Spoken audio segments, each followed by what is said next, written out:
हमारे साथ DFS secretary M Nagaraju साहब हैं। ये बताइए कि अब पूर्वोत्तर भारत पर किस तरह से फोकस बढ़ रहा है और सबसे ज़्यादा थ्रस्ट किस पर है?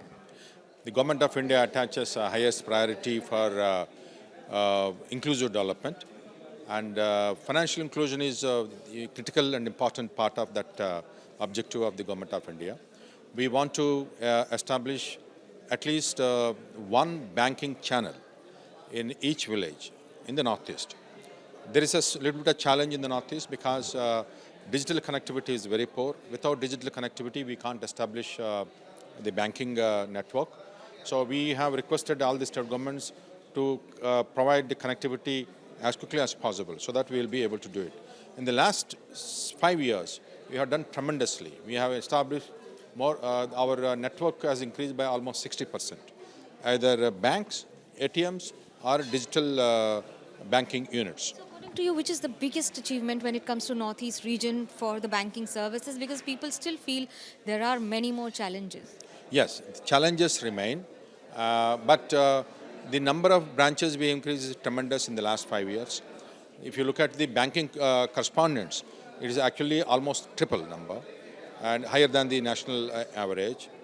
And again, the PM's programs, PM Suraksha Bima Yojana, PM Jeevan Jyoti Bima Yojana, Stand Up India, PM Mudra scheme, all these schemes are actually higher than the national average in the Northeast.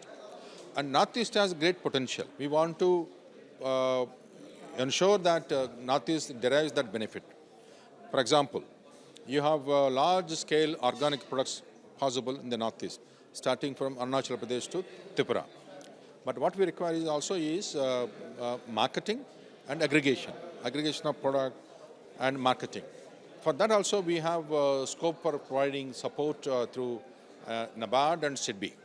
We can actually provide women SDG groups, everybody. The Home Minister Amit Shah also clearly said that we need different policies for Northeastern region vis-a-vis the banking sector in the rest of the country. What are the changes expected now? As of now, see, he has made a suggestion. We have to examine what change and how we do it, and we have to study large number of parameters. Because ultimately credit is credit, and but mind you, we have been last year we have been doing sanction of new loans, mostly on the digital platform basis in most of the banks, and education loans we are giving through digital. No need to come to the bank. Digitally one can apply, we will sanction. MSME also going to extend up to 1 crore. We have already extended up to 1 crore. Several banks are doing it. And personal loans, in any case, we do digitally. So the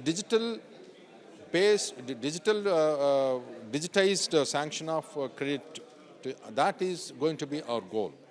And if that is done, and then we also want to capture the financial capacity of the families, not through any existing asset, but maybe accrual basis, what we call accrual based revenue basis. So they do not have assets, they do not have deposits, but if they have a pattern of income generating activities, that we will be able to capture and sanction loans. बड़ी बात है और आने वाले दिनों में इसका सीधा असर भी देखने को मिलेगा। कैमरा पर्सन मनोज त्रिपाठी के साथ Manogya Loiwal, Agartala, Tripura, ABP news. For exclusive and insightful videos, subscribe to our new channel ABP Live Premium.